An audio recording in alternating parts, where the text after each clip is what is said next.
आज म तपाईहरुलाई एकदमै स्वादिलो केराको मोमोको रेसिपी शेयर गर्न गइरहेको छु। मलाई आशा छ तपाईहरुलाई यो रेसिपी पनि एकदमै मन पर्छ होला भनेर।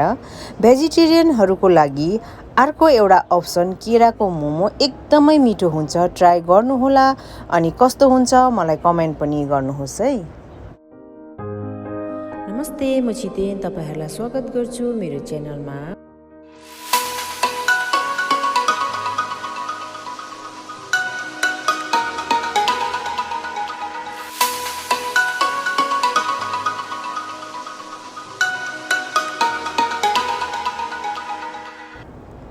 यहाँनिर सबैभन्दा पहिला मैले केरालाई उसिन्नको लागि पानी उमालिरहेको छु र त्यो पानीमा मैले थोरै मात्रामा हर्दी र थोरै मात्रामा नुन पनि राखे।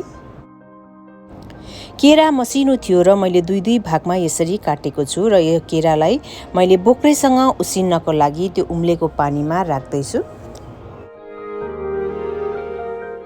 र अब यी काँचो केरालाई 15 मिनेट चाहिँ उसिन्नु पर्छ र यसलाई मिडियम टु हाई फ्लेममा उसिन्ने। र केरा चाहिँ तपाईहरुले यहाँनिर देख्नु हुँदैछ, मैले चाहिँ सानो केरा लिएको छु। तपाईहरुले लामो लामो खालके केरा पनि लिन सक्नुहुन्छ। 15 मिनेट बाद तपाईहरुले कभर खोलेर चेक गर्न सक्नुहुन्छ केरा पाके कि पाकेन भनेर। र केरा चाहिँ यहाँनिर राम्रोसँगले पाकिसकेको छ।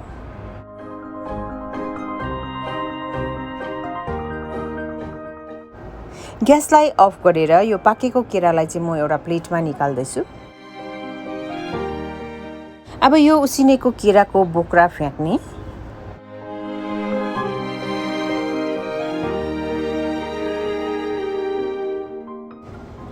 अब यी सबै केराहरूलाई तपाईहरुले यसरी म्याश गर्न पनि सक्नुहुन्छ या ग्रेटर लिएर तपाईहरुले ग्रेट पनि गर्न सक्नुहुन्छ। तपाईहरुलाई जुन चाहिँ सजिलो लाग्छ तपाईहरुले त्यही गर्नुहोला।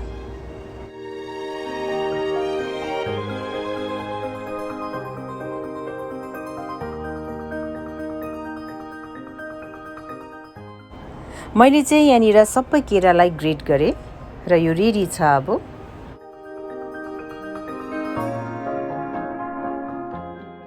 त्यसमा मैले मिडियम साइजको कोपीको आधा भागलाई मसिनो यसरी काटेको एड गरे। सँगसँगै मिडियम साइजकै प्याजलाई पनि मसिनो गरेर काटेको छु, त्यसलाई पनि एड गरे। सँगसँगै मोमोको स्वाद बढाउनको लागि यहाँनिर मैले धनिया पत्तालाई मसिनो गरेर काटेको छु, त्यो पनि एड गरे। ठुलो चम्चाको 1 चम्चा आदि पिसेको अदुवा, ठुलो चम्चाको 1 चम्चा आदि मोमो मसाला पनि। यसरी मोमो मसाला एड गरिसकेपछि अरु मसालाहरू एड गर्न पर्दैन। स्वाद अनुसार नुन राख्ने।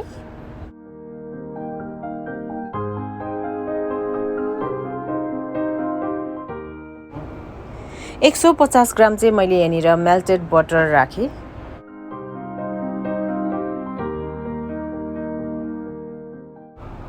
र अब यो सबै सामग्रीहरूलाई राम्रोसँगले मिक्स गरिदिने।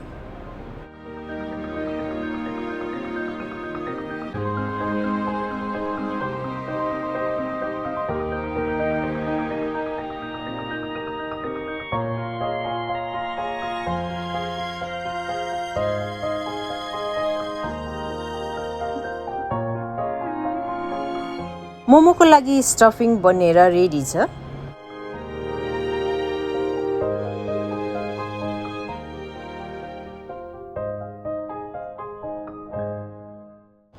मोमो र्याप गर्न अगाडि स्टिमरमा तेल लगाएर रेडी गर्ने।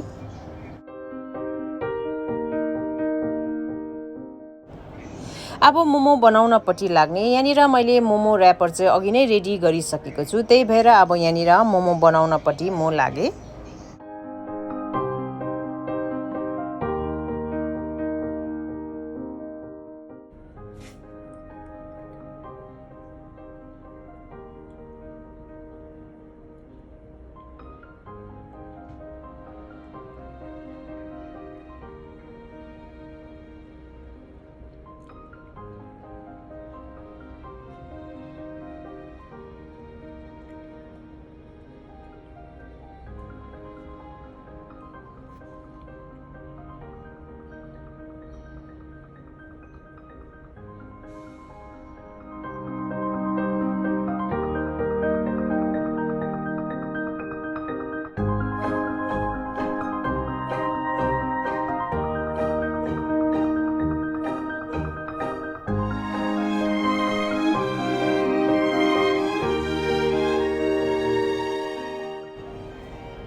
मोमोलाई स्टिम गर्नको लागि मैले यहाँनिर पानी उमालिराखेको छु र अब यसमा म यो रेडी गरेको मोमोहरू सबै राख्न गइरहेको छु र यसलाई म 15 मिनट चाहिँ स्टिम गर्दैछु।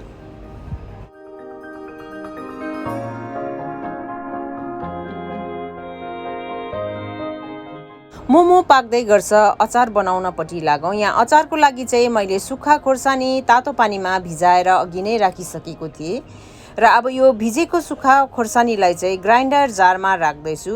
खोर्सानी तपाईहरूले कतिको पिरो लिनुहुन्छ त्यही अनुसार राख्नुहोला। सँगसँगै स्वाद अनुसार नुन पनि राखेँ। ठुलो चम्चाको 2 चम्चा पानी पनि राख्दैछु र अब यसलाई ग्राइन्ड गर्ने। यदि तपाईहरूले सिलौटोमा पिस्नुभयो भने पनि हुन्छ।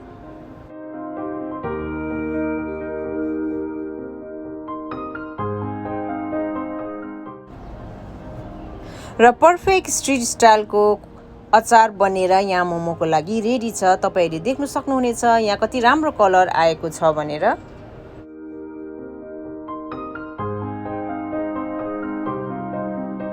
पन्ध्र मिनट बाद केराको मोमो बनेर रेडी छ।